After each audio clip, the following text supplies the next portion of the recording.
వాక్య ధ్యానాంశం నిమిత్తము ఒక దైవజనుడు సంఘమును బతిమాలుకుంటున్నాడు. మాలాంటి ఒక దైవజనులు అనుకోండి, తన సంఘములో ఉన్న వారికి ఆయన బతిమాలుకుంటున్నాడు. సాధారణంగా ఒక వ్యక్తి ఎప్పుడు బ్రతిమాలుకుంటుంటాడు?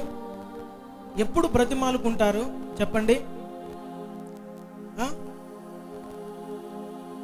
ఏదైనా ఒక మాట చెప్తే విననప్పుడు, మాటి మాటికి చెప్తే విననప్పుడు, లోపడనప్పుడు చివరిగా అంటారు, రే నిన్ను బతిమాలుకుంటున్న మాట ఏంట్రా నాయనా, ఈ పని చేయరా నాయనా అని తల్లిదండ్రులు కానీ కొంతమంది బ్రతిమాలుకుంటూ ఉంటారు. అంటే విననొల్లని పరిస్థితుల్లో ఉన్నప్పుడు బ్రతిమాలుకునుట చాలా అవసరం.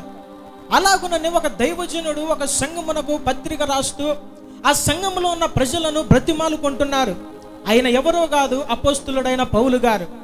అపోస్తులుడైన పౌలు గారు ఎందుకు సంఘమునకు బతిమాలుకొనవలసిన పని వచ్చింది? ఆయన నడిపిస్తున్న సంఘములు అన్ని కూడా మంచి క్రమశిక్షణ కలిగిన వారే, మంచి ఆత్మీయులే, మంచి పరిశుద్ధులే. అయినప్పటికీ ఎందుకు బ్రతిమాలు కొనుట అవసరం వచ్చింది అని మనం గమనిస్తే, ప్రతి సంఘములో కూడా 100% మంది దేవుని మాట వినేవారు ఉండరు. దైవ సేవకులకు లోపడేవారు ఉండరు. కొంతమంది భక్తిగా ఉంటారు, కొంతమంది భక్తిలో తక్కువగా ఉంటారు, కొంతమంది లోకంలో ఉంటారు, కొంతమంది దేవునిలో ఉంటారు, కొంతమంది లోకంలో సగము దేవునిలో సగము ఉంటారు. అలాంటి వారు ఎంత చెప్పినా కూడా విననప్పుడు ఏం చేస్తారంటే, ఇక దైవజనుడు చెప్పి చెప్పి చెప్పి ఇక విననొల్లని తరము, మెడవంచని తరము అని అలాంటి వారిని ప్రేమతో బతిమాలుకుంటున్నారంట. నా దేవుని ప్రజలారా, బైబిల్ గ్రంథంలోండి మనం గమనించినట్లయితే అపోస్తులుడైన పౌలు గారు రోమీయులకు రాసిన పత్రిక 12వ అధ్యాయము మొదటి వచనం మనం గమనిద్దాం. కాబట్టి సహోదరులారా పరిశుద్ధమును దేవునికి అనుకూలమునైన సజీవ యాగముగా మీ శరీరములు ఆయనకు సమర్పించుకొనుడని దేవుని వాత్సల్యమును బట్టి మిమ్మును బ్రతిమాలుకొనుచున్నాను. ఇట్టి సేవ మీకు యుక్తమైనది. ఆమేన్. హల్లెలూయా, హల్లెలూయా.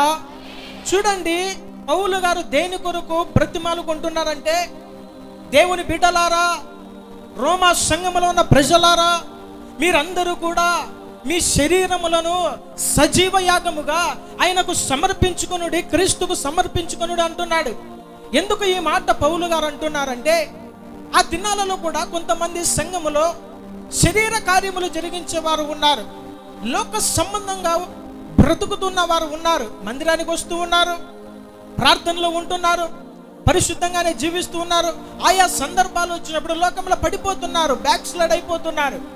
అందుకనే కొంతమంది రక్షణ పొందని వారు ఉన్నారు, బాప్తిసము పొందని వారు ఉన్నారు, దేవుడు అంటే తెలుసు, అయినప్పటికీ తమ జీవితాలను దేవునికి సమర్పించుకునని వారు చాలా మంది ఉన్నారు. మన మధ్యలో కూడా చాలా మంది సంవత్సరాల తరబడి దేవుని సన్నిధికి వస్తున్నారు, అయినప్పటికీ తమ జీవితాలను దేవునికి సమర్పించుకునని వారు చాలా మంది ఉన్నారు. వాక్యం ఎంతగా విడుదలవుతున్నా కానీ, ఎంత వాక్యములో నుండి దైవ సేవకులు గద్దిస్తున్నా, హెచ్చరిస్తున్నా, ప్రేమతో బుద్ధి చెబుతున్నా కానీ తమ శరీరములను, తమ దేహములను, తమ ఆత్మలను దేవునికి సమర్పించుకోలేని వారు చాలా మంది ఉన్నారు. అలాంటి వారి కొరకు ఇక పౌలు గారు దైవజనుడు చేసేది ఏమీ లేక బ్రతిమాలుకుంటున్నాడంట. మీ శరీరములను దేవునికి సమర్పించుకొనుడి, మీ అవయవములను దేవునికి సమర్పించుకొనుడి అని ఈ పౌలు గారు అంటున్నారు.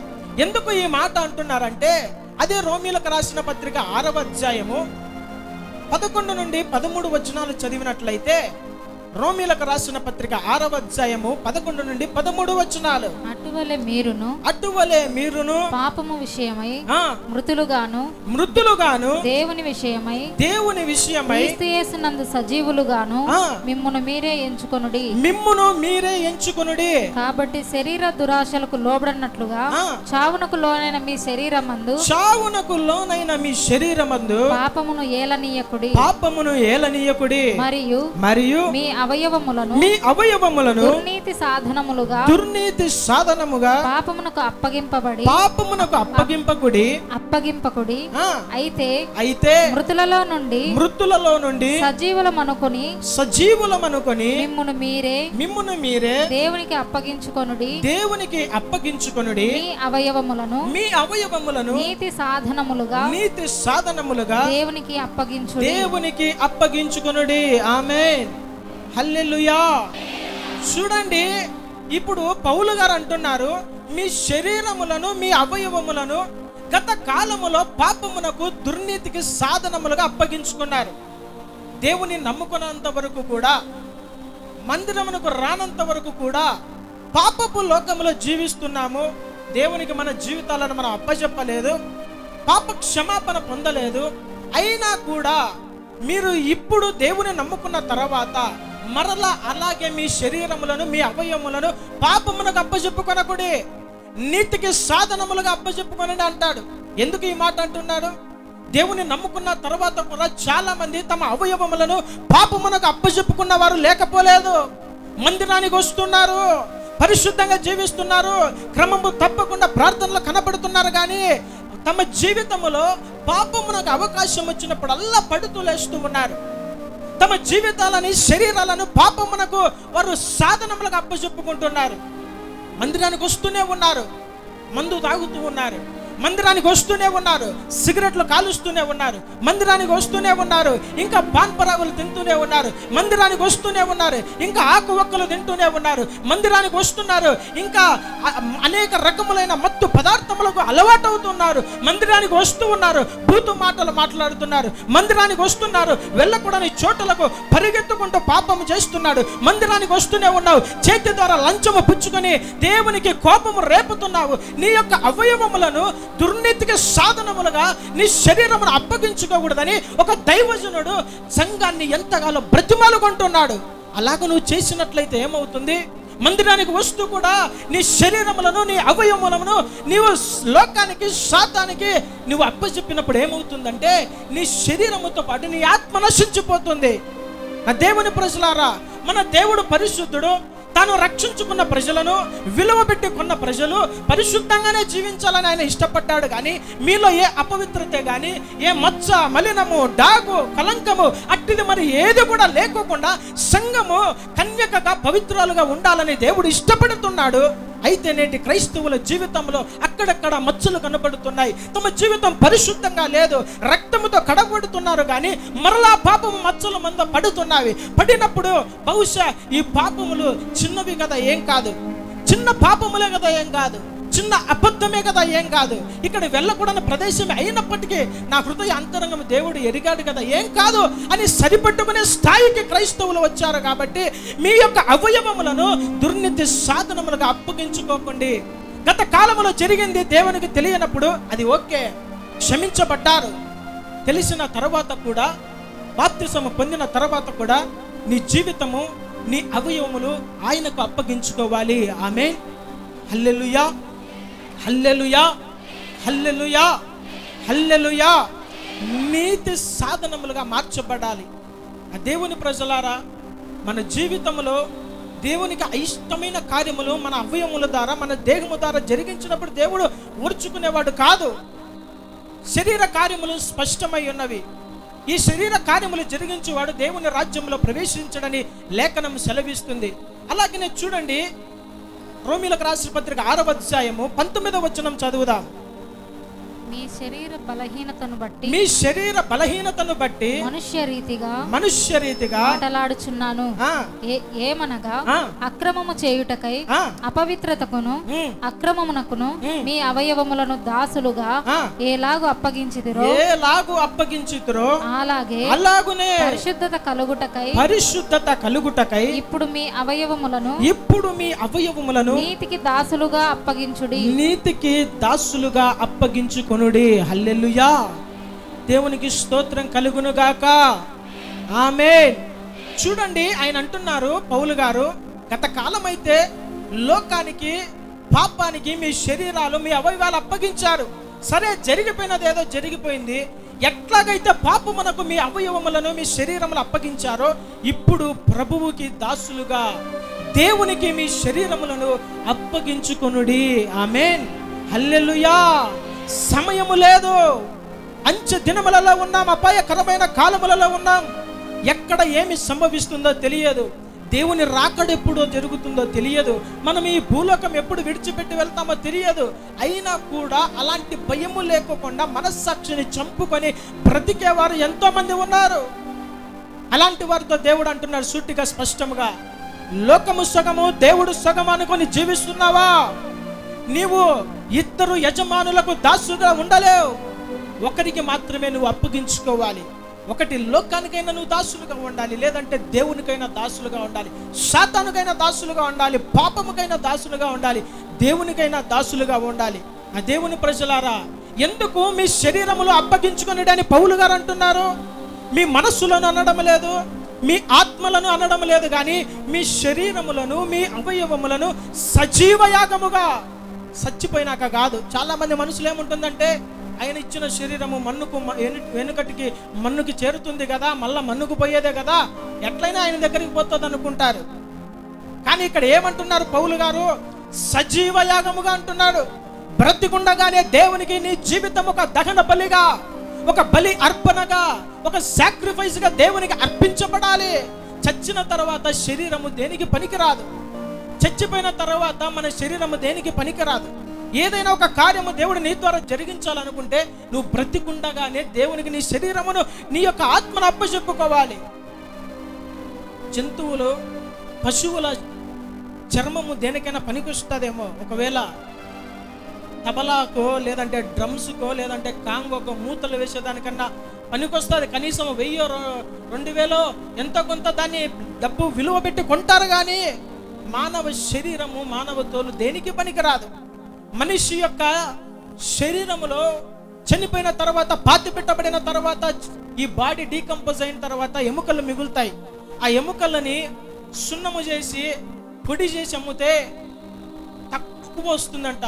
తక్కువ కాల్షియంని తక్కువ కమ్మేస్తారంట. అది మానవుని శరీరముకున్న విలువ. ఆ విలువ కనుక్కొనలేక ఈ శరీరంతో భయంకరమైన పాపములు జరిగిస్తున్నారు. ఈ శరీరాన్ని సాతానుకు అప్పచెప్తున్నారు.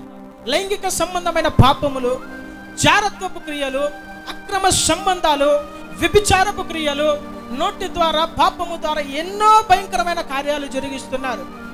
అలాగ అప్పచెప్పావు కదా. ఈ దినాన ప్రభు నీతోనే మాట్లాడుతున్న సమయములో ఆయనకు నీ జీవితమును, నీ శరీరమును అప్పగించుకో అని పౌలు గారు ప్రతిమాలుకుంటున్నారంట. నా దేవుని ప్రజలారా, మనకందరికీ బాగా తెలుసు వాక్యము. ఈ శరీరము దేవుని ఆలయము, మనలో ఉన్న పరిశుద్ధాత్మ దేవునికి ఆలయమై ఉన్నదని మీరు ఎరుగరా? ఎవడైనాను ఈ శరీరమును పాడు చేసిన యెడల దేవుడు వాడిని పాడు చేస్తాడు.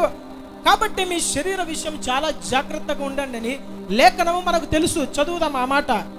కొరింథీయులకు రాసిన మొదటి పత్రిక 6వ అధ్యాయము 19-20 వచనాలు చదువుదాం. మీ దేహము దేవుని వలన మీకు అనుగ్రహింపబడి మీలోనున్న పరిశుద్ధాత్మకు ఆలయమై ఉన్నదని మీరు ఎరుగరా? మీరు మీ సొత్తు కారు, విలువ పెట్టి కొనబడిన వారు గనుక మీ దేహముతో దేవుని మహిమపరచుడి. ఆమేన్, హల్లెలూయా. చూడండి, ఈ దేహము మన ఇష్టం అనేదానికి లేదు. ఈ దేహము దేవుడు మనకి ఇచ్చాడు. ఆయన ఆలయముగా ఉండడానికి దేవుడు మనల్ని ఇచ్చాడు. ఆయనను మహిమపరచడానికి దేవుడు మనకి ఇచ్చాడు. ఆదిలో ఎందుకు దేవుడు ఈ దేహమును సృజించాడు, మనుషుని ఎందుకు ఆయన సృష్టించాలని అనుకున్నాడంటే, పరలోకమందు ఎలాగైతే నేను 1000 కోట్ల దూతల చేత, కెరూబుల చేత, శరాపుల చేత పొగడబడుచు మహిమ పొందుతున్నానో, అలాగుననే భూమి మీద నా స్వరూపములో నేను చేసుకొని ఆ మనిషి ద్వారా నేను మహిమ పొందాలని ఒకటే ఒక ప్రధాన కారణముతో దేవుడు ఈ భూలోకములో మనిషిని సృష్టించాడు. ఒకటే ఒక ప్రధాన కారణము, నీ శరీరముతో దేవునిని మహిమపరచమని దేవుడు నీకు శరీరం ఇచ్చాడు. తన స్వరూపములో దేవుడు ఈ శరీరాన్ని మార్చుకున్నాడంట, తయారు చేసుకున్నాడంట. ఎంత శ్రేష్ఠుడంటే మనిషి, ఈ శరీరం ఎంత శ్రేష్టమైనదంటే పరలోకముందున్న దేవదూతలు కూడా ఈ స్వరూపము లేదు. దేవునికున్న స్వరూపము మనకు మనుషులుగా నరులుగా దేవుడు మనకిచ్చాడు. ఎందుకు? ఆయనను మహిమపరచాలని. అందుకనే పౌలు గారు అంటారు, మీరు దేవునిని మీ శరీరముతో మీ దేహముతో మహిమపరచుడి. ఎలాగ ఈ దేహముతో దేవుని మనం మహిమపరచగలమంటే ఈ దేహమును ప్రభువునకు మనం అప్పజెప్పాలి. ఆమేన్, హల్లెలూయా. ఈ దేహము ద్వారా పాపపు క్రియలు ఏవి కూడా జరగకుండా ఆయనకు మహిమ వచ్చే కార్యములు మాత్రమే మన జీవితంలో జరగాలి. సమర్పించుకోవాలి, సమర్పణ కలిగిన జీవితము కావాలి. లోకానికి సమర్పించుకుంటే ఏమీ రాదు, కానీ దేవుని కొరకు సమర్పించుకుంటే ఆయన మన ద్వారా ఎంత గొప్ప కార్యాలైనా చేయగలడు. ఆ దేవుని ప్రజలారా, అందుకనే చూడండి ఒక మాట, గలతీయులకు రాసిన పత్రిక 5వ అధ్యాయములో ఈ శరీరమును ఎలాగా క్రీస్తుతో కూడా మనము సిలువ వేయవచ్చు అని మనం చూస్తే గలతీ 5:16 నుండి 21 వచనాలలో మనకు శరీర కార్యములు స్పష్టంగా ఉన్నాయి. దేవునికి మన శరీరమును అప్పగించుకోవడము ఎట్లా అప్పగించుకోగలము అని మనం చూస్తే ఈ శరీర కార్యములు మన జీవితంలో పని చేయనప్పుడు దేవునికి మనము మన శరీరమును అప్పచెప్పుకోవచ్చు. చూడండి, గలతీయులకు రాసిన పత్రిక 5వ అధ్యాయము 16 నుండి 21 వచనాలు మనం చూస్తే, నేను చెప్పున్నదేమనగా ఆత్మానుసారముగా నడుచుకొనుడి, అప్పుడు మీరు శరీరేచ్ఛను నెరవేర్చరు. శరీరము ఆత్మకును ఆత్మ శరీరమునకును విరోధముగా అపేక్షించును. ఇవి ఒకదానికొకటి వ్యతిరేకముగా ఉన్నవి గనుక మీరేవి చేయ నిశ్చయింతురో వాటిని చేయకుందురు. మీరు ఆత్మచేత నడిపింపబడిన ఎడల ధర్మశాస్త్రమునకు లోనైన వారు కారు. శరీర కార్యములు స్పష్టమై ఉన్నవి, అవేవనగా జారత్వము, అపవిత్రత, కాముకత్వము, విగ్రహారాధన, అభిచారము, దేశములు, కలహము, మత్సరములు, క్రోధములు, కక్షలు, భేదములు, విమతములు, అసూయలు, మత్తతలు, అల్లరితో కూడిన ఆటపాటలు మొదలైనవి. వీటిని గూర్చి నేను మునుపు చెప్పిన ప్రకారము ఇట్టి వాటిని చేయువారు దేవుని రాజ్యమును స్వతంత్రించుకొనరని మీతో స్పష్టముగా చెప్పుచున్నాను. దేవునికి స్తోత్రం కలుగును గాక. హల్లెలూయా. చూడండి, ఎందుకు మీ శరీరములను దేవునికి అప్పచెప్పుకోమంటున్నారు? ఎలాగున మన శరీరములు దేవునికి అప్పచెప్పుకోవాలంటే ఈ శరీర కార్యములు 15 రకములుగా ఉన్నవి. ఈ 15 రకములైన ఈ అపవిత్రమైన శరీర కార్యములను చంపుకొని ఈ కార్యములు మనం జరిగించుకోకుండా వాటిని క్రీస్తుతో కూడా పాతి పెట్టబడి తిరిగి లేచి ఈ శరీరాన్ని నూతనంగా ప్రభువుకి మనము సమర్పించుకోవాలి. ఆమేన్, హల్లెలూయా. చూడండి, మన జీవితంలో శరీర కార్యములు జరిగేంత వరకు కూడా దేవునికి మన జీవితంలో చోటు ఉండదు. నీ శరీరము దేవునికి ఆలయమైన వాక్యము వింటున్నాం కదా, ఈ ఆలయము అపవిత్రతతో ఉంటే దేవుడు మనలో జీవించలేడు. అపవిత్రతను తొలగించుకొని శుభ్రపరుచుకొని దీన్ని క్లీన్గా పెట్టుకొని దీనిలో ఎలాంటి 15 రకములైన శరీర కార్యములు లేకోకుండా మనం దేవునికి అప్పచెప్పితే అప్పుడు పరిశుద్ధాత్మ దేవుడు మనలో నివసిస్తాడు. ఆమేన్, హల్లెలూయా. అర్థమవుతుందని నేను చెప్తున్న వాక్యము, మన శరీరములను దేవునికి అప్పచెప్పుకోవాలి. పాపం మనకు ఎలాగైతే మనము శరీరమును అవయవములను గత జీవితంలో అప్పచెప్పామో అదే రీతిగా ఇప్పటి నుండి దేవునికి మన జీవితాలను శరీరాలను అప్పచెప్పుకోవాలంటే ఎలాగ అప్పచెప్పుకోవాలంటే 15 రకములైన శరీర కార్యములు చంపివేసి క్రీస్తుతో కూడా నూతన జన్మ మనము జన్మించి ఆయనకు పరిశుద్ధముగా మన జీవితాలను అప్పచెప్పుకోవాలి. ఆమేన్, హల్లెలూయా. అర్థమైన వాళ్ళు హల్లెలూయా. 2 చేతులు ఎత్తి హల్లెలూయా. చూడండి, ఇలాగున మనము మన శరీరాలను అప్పచెప్పుకోవాలి. చాలా మంది దేనికి వారి శరీరాలను అప్పచెప్పుకుంటారంటే లోక సంబంధమైన కార్యముల కొరకు మాత్రమే తమ శరీరాలను అప్పగించుకున్న వారు చాలా మంది ఉన్నారు. లోక సంబంధమైన కార్యములు వారిలో చింత చచ్చిన పులుపు సావలేదు. దేవుని నమ్ముకున్నా కానీ ఆ పులుపు పోలేదు. పేరుకు మాత్రమే దేవుణ్ణి నేను నమ్ముకున్నాను, నా జీవితాన్ని దేవునికి అప్పగించుకున్నాను అంటున్నారు, కానీ ఆ పులుపు పోలేదు. అప్పుడప్పుడు ఆ పులుపును తగులుతున్నారు. చూడండి, అలాంటి జీవితాలు దేవునికి మహిమ తీసుకురాలేరు. అవకాశం వచ్చిందని పాపములో పడేవాడు క్రైస్తవుడే కాదు. ఆ పాత రోత జీవితం వద్దని దాన్ని విడిచిపెట్టి వచ్చిన వాడు మరలా పాపముల బురదలో మళ్ళా పడుతూ ఉంటే అలాంటి వాడిని క్రైస్తవుడు అన్నాడు. నా దేవుని ప్రజలారా, శరీర కార్యములు మన జీవితంలో నశించాలి, ప్రభువుకు మన జీవితాలను అప్పచెప్పుకోవాలి. ఒక అమెరికా దేశంలో ఒక గొప్ప నటి, ఒక మంచి సౌందర్యవతి ఉన్నది, యవనస్తురాలు. ఆ యవనస్తురాలు ఎంతగానో లోకములో పాపములో జీవిస్తున్నది. ఎందుకో ఒకసారి దైవ సేవకుడు, ఒక గొప్ప దైవజనుడు దేవుని ఆత్మ ద్వారా ప్రేరేపించబడి, ఆ ఫలానా యాక్ట్రెస్ దగ్గరికి పోండి, నటి దగ్గరికి వెళ్ళండి, సినిమాలు చేస్తుంది, బాగా ఎంతగానో నటిస్తుంది, ఆమె దగ్గరికి వెళ్ళి సువార్తను ప్రకటించమని దేవుని ఆత్మ చేత ప్రేరేపించబడిన వాడై ఆ స్త్రీ దగ్గరికి వెళ్ళి, అమ్మ నీ జీవితము దేవునికి కావాలంట అన్నప్పుడు ఆమె వెకిలిగా నవ్విందంట.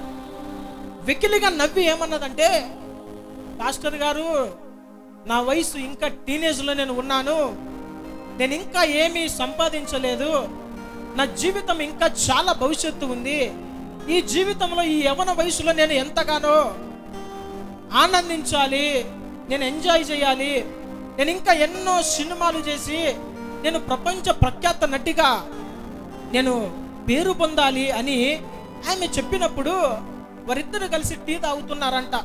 కూర్చొని మాట్లాడుతూ ఉన్నప్పుడు ఈ దైవజనుడు టీ తాగుతూ తాగుతూ సగంలోనే ఈ టీ కప్ ఆమెకి ఇచ్చి, ఈ టీ తాగండి అన్నారంట.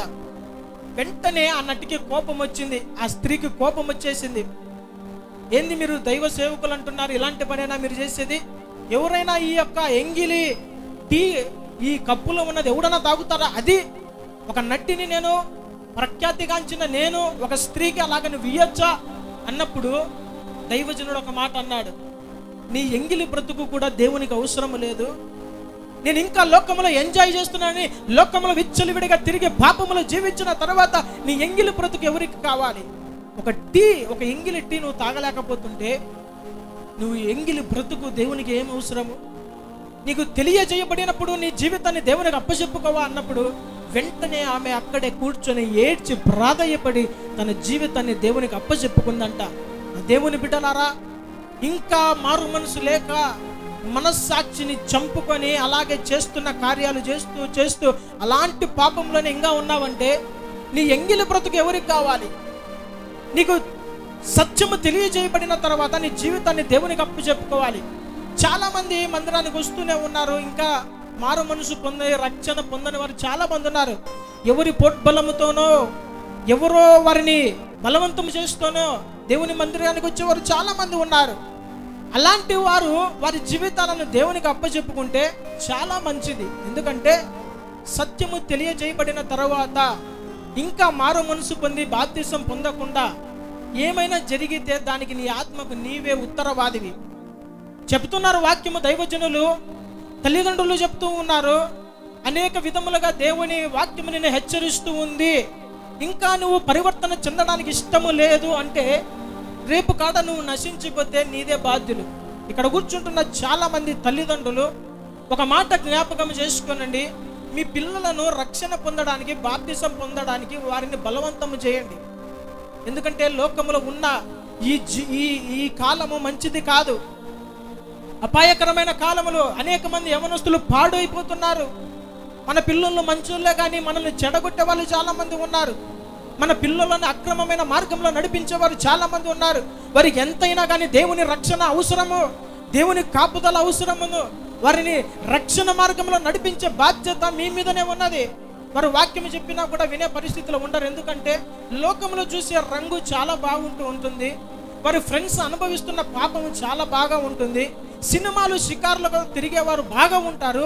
వారిని బట్టి వీరు కొంచెం ఆలస్యం చేస్తూ ఉంటారు. అయితే ఇంకా బాప్తిసం తీసుకోకుండా దేవునికి తమ శరీరములను జీవితములు అప్పచెప్పని వారు ఎలాంటి వారంటే లోకంలో ఇంకా పాపము అనుభవించాలి అనుకునేవారు. నువ్వు ఇంకా దేవుని నమ్ముకోకుండా బాప్తిసం పొందుకోలేదంటే ఇంకా పాపం అనుభవించాలనే కదా నీ మనసులో ఒక తపన.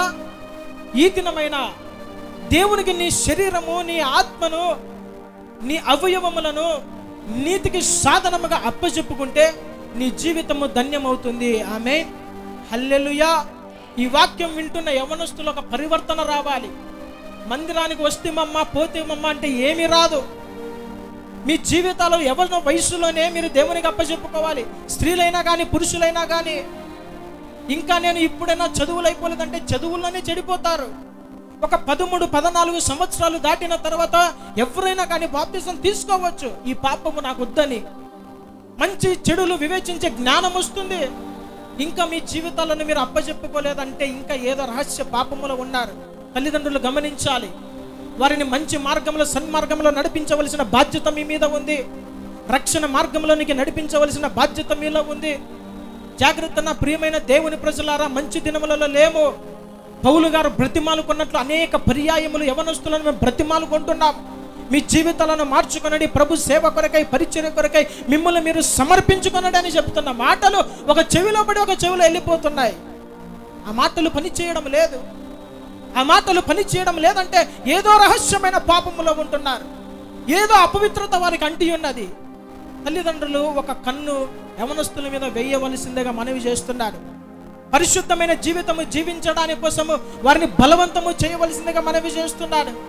మన శరీరాలను దేవునికి అప్పచెప్పుకొని ఎప్పుడు దేవుడు మనల ద్వారా మహిమ పొందుతాడంటే అదే గలతీయులకు రాసిన పత్రిక 5వ అధ్యాయము 22వ వచనములో ఉన్న ఆ యొక్క ఆత్మ ఫలములు మనలో ఎప్పుడైతే కనబడతాయో అప్పుడు మన జీవితాన్ని బట్టి దేవుడు మహిమ పొందుతాడు. ఆమేన్, హల్లెలూయా, హల్లెలూయా. నా దేవుని ప్రజలారా, ఈ మాటలు మీకు అర్థమైనాయని నేను అనుకుంటూ ఉన్నాను. నేను చెప్పిన మాట ఒకటే అంశము, సజీవ యాగముగా మీ శరీరములను దేవునికి సమర్పించుకునుడి. మీ అవయములను పాపమునకు దాసులుగా ఎలాగ మార్చారో అదే శరీరము, అదే అవయములు దేవుని కొరకు దాసులుగా, నీతికి దాసులుగా అప్పజెప్పుకొనండి.